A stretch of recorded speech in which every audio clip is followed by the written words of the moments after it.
Bezel triple three.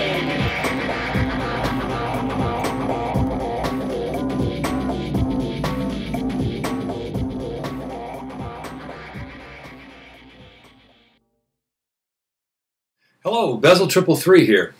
What do you get when you put three movies? The Reaping,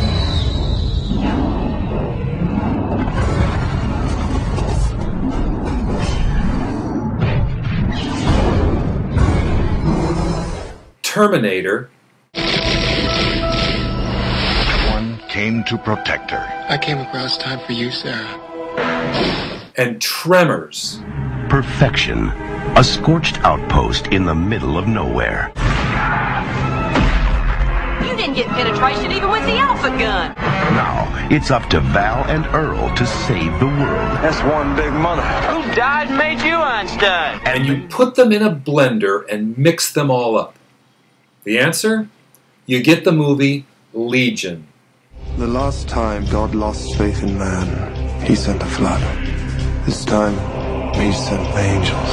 Now, I'm assuming that the makers of this movies are not Christians, and shame on any of them that are and still allowed this thing to be produced. Anyways, in the movie Legion, God, it seems, is having a hard time controlling his highest-ranking angel, Michael. God, who in this sordid tale of non-biblical apocalyptic confusion is mad at humanity for their wickedness and has lost faith in them to the point where it's time to bring on the heavenly exterminators, namely God's angels.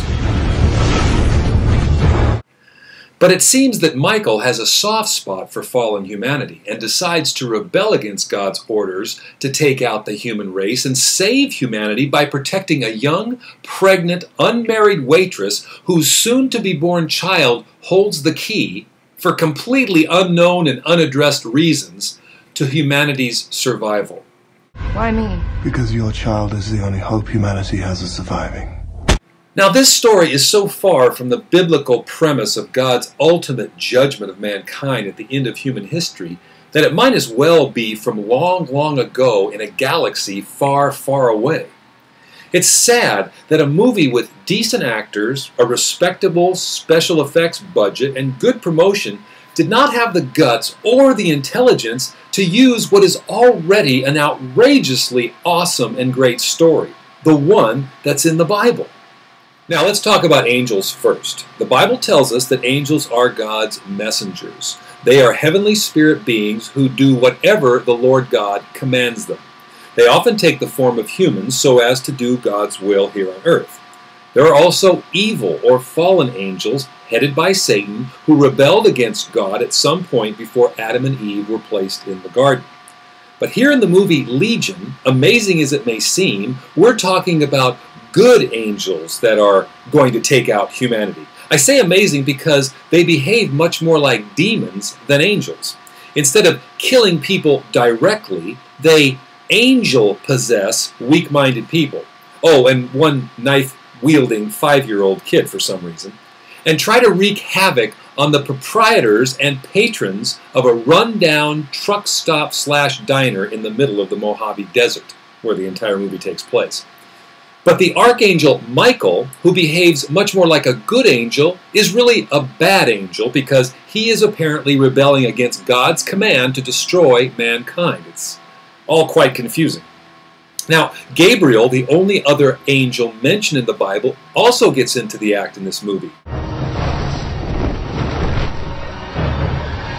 He is sent by God to take Michael the archangel out and to make sure that the baby that we mentioned will be destroyed so that mankind will not be saved. Now, from a Christian point of view, the problems in this movie are just way too many to enumerate. But let me give you 4 that really struck me. One, there was the statement that God has lost faith in mankind. God has never had faith in mankind. God does not operate on faith. Faith is trusting in something outside yourself. The tri-personal God of the Bible is utterly self-existent and self-sufficient. He did not create mankind because he was lonely, but because it pleased God to create mankind. Secondly, Michael and Gabriel seem to have as much power as God himself, who, by the way, is reduced to being a bit player in this film. 3. The focal point of the Bible, Jesus Christ himself, is utterly absent in this movie. The only vague reference to a Messiah is the baby who is said to be the key to mankind's survival, but the moviegoer is never told how or why this is the case. And finally, the movie's view of the end of the world is so unimaginative. It's a rehash of every other horror/apocalyptic film. The biblical view of the end of the world is so much more compelling, even if viewed only as fiction, which I don't happen to believe it is, than this contrived mishmash that makes up Legion.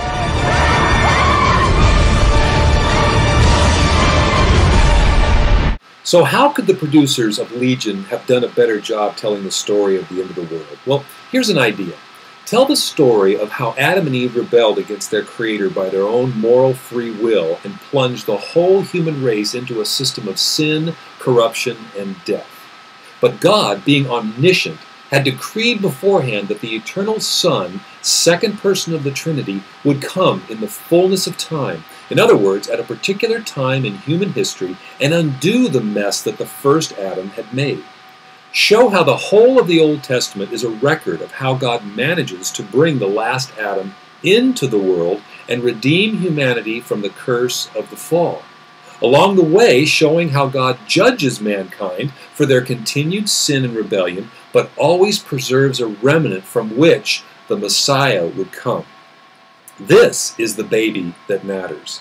It is this baby who came into the world as humble as a lamb and grew up living a perfectly moral life, performed miracles, taught as no other man ever could, and ended up hanging from a Roman cross and died, the righteous for the unrighteous. But being God in human flesh, death could not hold him. He rose from the grave and was seen by his disciples alive for 40 days.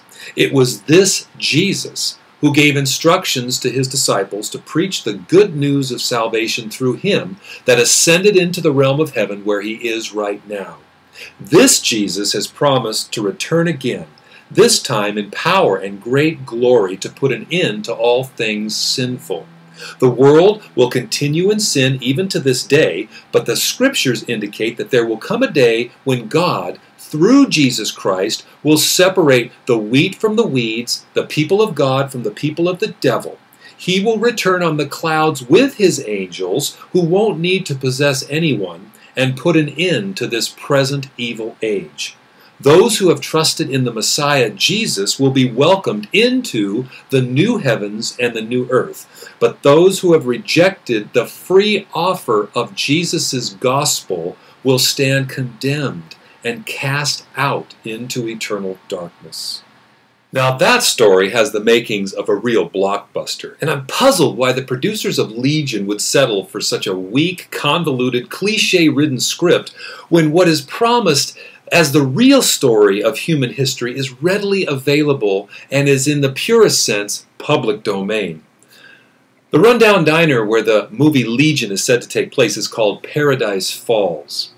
Paradise did fall because mankind fell in Adam, and that is indeed the starting place. But the Bible promises paradise restored for all who trust in Jesus for salvation from the coming wrath of God. You know, 2 Corinthians 6:2 says, "Behold, now is the acceptable time. Behold, now is the day of salvation." The return of Jesus Christ is 2,000 years closer than it was when eyewitnesses claimed to have seen him ascend into heaven. His return is imminent, and it is going to happen suddenly. You owe it to yourself to examine the truth claims of Jesus. Open the New Testament and read the gospel today.